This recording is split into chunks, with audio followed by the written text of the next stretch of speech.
How many people in this audience believe in the idea that the way you think has some effect on your life? That your thoughts are intimately connected to your future? So your thoughts in some way create your reality. You believe that? So how many people in this audience have a clear vision of their future? You see, you think 60 to 70,000 thoughts in one day. Out of those 60 to 70,000 thoughts that you think in one day, 90% of those thoughts are the same thoughts as the day before. So if you believe that your thoughts somehow are connected to your life, then the same thoughts always lead to the same choices. The same choices always lead to the same behaviors. The same behaviors create the same experiences, and the same experiences produce the same emotions. And those very same emotions drive the very same thoughts. And your biology, your neurocircuitry, your neurochemistry, your neurohormones, and even your genetic expression is equal to how you think, how you act, and how you feel. And how you think, how you act, and how you feel is called your personality. And your personality creates your personal reality. So then, if you wanted to create a new personal reality, a new life, then you would have to start thinking about what you've been thinking about and change it. You would have to become aware of your unconscious thoughts and observe them. You would have to pay attention to your automatic habits and behaviors and modify them.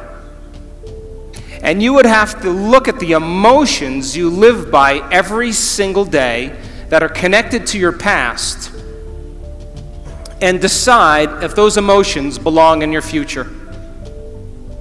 You see, most people try to create a new personal reality as the same personality, and it doesn't work. You literally have to become someone else. So your brain is organized to reflect everything you know in your life. Your brain is a record of the past. It's an artifact of all the things you've learned and experienced to this moment. So if you wake up every morning and get out of bed on the same side, shut the alarm clock off with the same finger, shuffle into the bathroom and use the toilet like you always do, go and get a cup of coffee and drink coffee out of your favorite mug, then get in the shower and wash yourself off in the same routine way, drive to work, get to work, see the same people that push the same emotional buttons, do the same things that you've memorized and do so well, then hurry up and go home, and then watch your favorite television show, then hurry up and go to bed. Here's my question. Did your brain change at all that day? We could say that you were thinking the same thoughts, performing the same unconscious actions, living by the same emotions, but secretly expecting your life to change. So there's a principle in neuroscience. And the principle says, nerve cells that fire together wire together. So if you're thinking the same thoughts, making the same choices, demonstrating the same behaviors, reproducing the same experiences that stamp the same networks of neurons into the same patterns, and then produce the same emotions, you're going to hardwire your brain into a very finite signature. Because as you fire and wire the same circuits in the same way, those circuits begin to become more connected. And by the time you're 35 years old, this is science now, we become a set of memorized behaviors, unconscious habits, automatic emotional reactions, beliefs and perceptions, and even attitudes that function just like a computer program. And if you do something over and over and over again, the repetition of those actions over time conditions your body to know how to do it well, better than your mind. And a habit is when your body knows better than your mind, where you've done something so many times that the body now knows how to do it better than the brain. And so 95% of most people's behaviors, attitudes, thoughts, beliefs, emotional reactions are subconscious programs.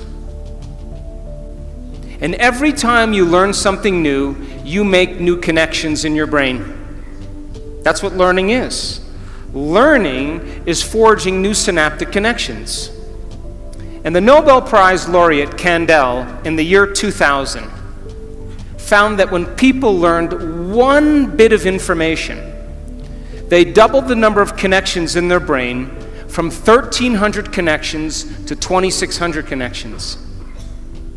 But if they didn't review that information, if they couldn't repeat it, if they couldn't remember it, those circuits pruned apart in hours or days.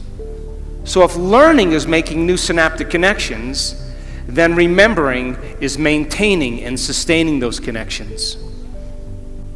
And you are here to learn vital information about creating a future and be defined by a vision of the future instead of the memories of the past.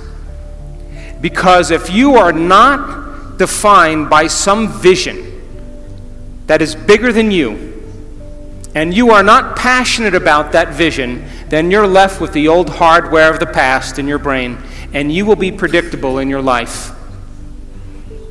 So would you agree then? New thoughts, new information should lead to new choices.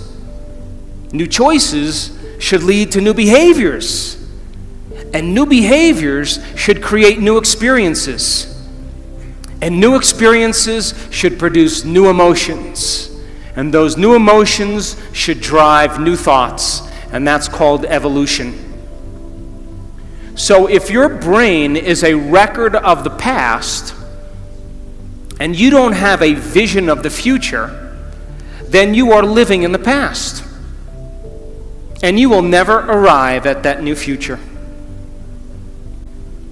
So then if you wake up in the morning and you are not being defined by a vision that's bigger than you, and it doesn't get you out of bed and inspire you into possibility, and you get up living from the old hardware of the past and the old emotions stored in your body, do you know what's going to happen to you? You keep creating the same life. To change, to truly change, is to think greater than your environment, to think greater than the circumstances in your life. And every great person in history knew this. Whether it was Mahatma Gandhi, Martin Luther King, the Wright brothers, Joan of Arc, they all had a vision. Couldn't see it, couldn't smell it, couldn't taste it, couldn't feel it, but it was alive in their mind. It was so alive in their mind that they began to live as if that future reality was happening in the present moment. And the moment you started thinking about this experience, the moment you started contemplating this potential reality, you turned on a part of your brain called the frontal lobe, the crowning achievement of the human being. It's 40% of your entire brain. It is the creative center. And the moment you get creative, the frontal lobe begins to select different networks of neurons that are stored in your brain from things you've learned or experienced. And as you begin to think a what-if question, it begins to select these different networks and begins to seamlessly piece them together, and making your brain fire in new sequences and in new patterns and new combinations. And whenever you make your brain work differently, you're changing your mind. Because mind is the brain in action. Mind is the brain at work. And the moment those neurons fire in tandem, you get a picture in your mind, a hologram, a vision, an abstraction. And for those people who are passionate, that thought that they're thinking begins to create an elevated emotion. And all of a sudden, they're combining a clear intention with an elevated emotion. And it's the combination of a clear intention and an elevated emotion in our research over and over again that proves then the person now is changing fundamentally, changing biologically, changing internally. And their brain and body are moving from living in the past into living in the future. When you do that, when you had that moment, you came out of your resting state, and then you started to write down all the things you were going to do to get to that vision, all the choices you were going to make, all of the experiences or goals you wanted to achieve. And then you did something really brilliant.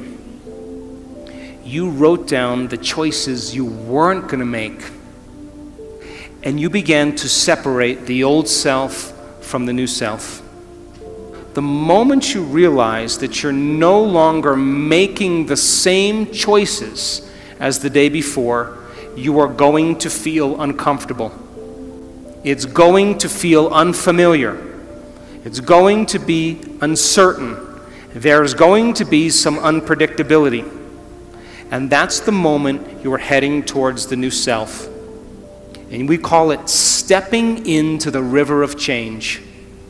But now, remember, 95% of who you are is your body as the mind.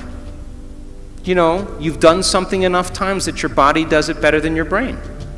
So you may actually complain unconsciously because your body does it all the time. And all of a sudden you say, no complaining, no more blaming, no more feeling sorry for myself. You know what happens, don't you? The body starts sending signals to the brain. The body's been conditioned that way. And all of a sudden you start hearing the thoughts in your head that say, why don't you start tomorrow? Tomorrow's a better day. This is too hard for me, I can't change. I'm this way because of this event. Or the most important one, this doesn't feel right. And the moment you respond to that thought as if it's true, that thought leads to the same choice, which leads to the same behavior, that creates the same experience, that produces the same emotion, and the person says, this feels right. That feels familiar. Going from the old self to the new self, stepping into that void, stepping into that uncertainty, is the biological, the neurological, the chemical, the hormonal, genetic death of the old self. And people will say to us, well, in that unknown, I can't predict my life or my future. And we always say the same thing to them. The best way to predict your future is to create it, not from the known, but from the unknown. And when you and I get comfortable in the place of the unknown, that's where the magic happens. And it never happens in the known.